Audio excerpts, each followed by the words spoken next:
ito yung isa sa nagustuhan ko sa sasakyan na to. Pwede natin siyang i-start yung sasakyan using this app. On na natin. Ayos, diba? So kahit nasa mainit ka, dahil mainit ngayon, hindi ka na muna sasakay, palalamigin mo muna yung sasakyan mo. Hintay mo muna siyang lumamig bago ka sumakay. Yan ang gustong gusto ko sa pictures ng Ford Pass. Siguro mga 5 minutes bago tayo pumasok. 1, 2, 3.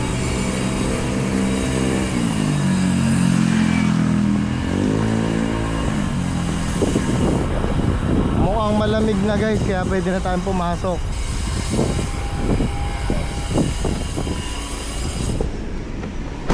Alright, nandito ngayon tayo sa loob ng ating Ford Walltrack 2025. Kasalukuyang malamig. Nag-explore ako ngayon kung ano yung magandang POV ko. So nakikita natin ngayon, naka POV ngayon tayo, point of view.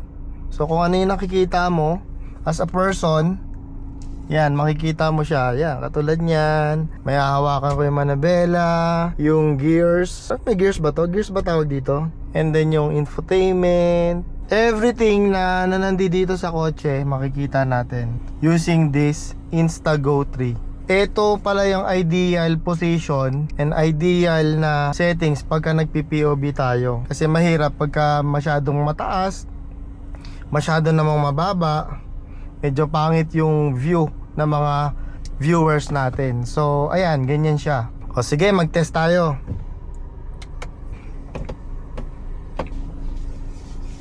Yan yung view natin ngayon. So makikita natin kung gaano ka crispy. Para ka talagang nagdadrive guys. Medyo mababa lang talaga yung upuan ko kasi matangkad kasi ako eh. Kaya pagka tinaas ko naman yung upuan ko, kita ko yung hood. Actually kita ko naman ng konti yung hood. Ang problema pagka tinaas ko siya, nakatungo naman siya dun sa point of view ng mga viewers ko na napapanood mo ngayon. Ganyan yung settings natin kapag naka POV tayo using this action cam. Actually it's an action cam Instago 3S, the smallest camera in the world. Alright, yan.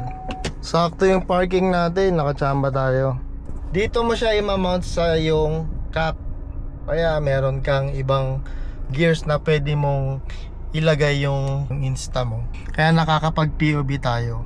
And then ang kagandahan nito, meron siyang monitor. Makikita natin na eto, yung camera na pinapanood nyo ngayon, na makikita mo yung kung saan siya nakatutok. Katulad yan, nakikita natin, no? Makikita natin yung sarili natin.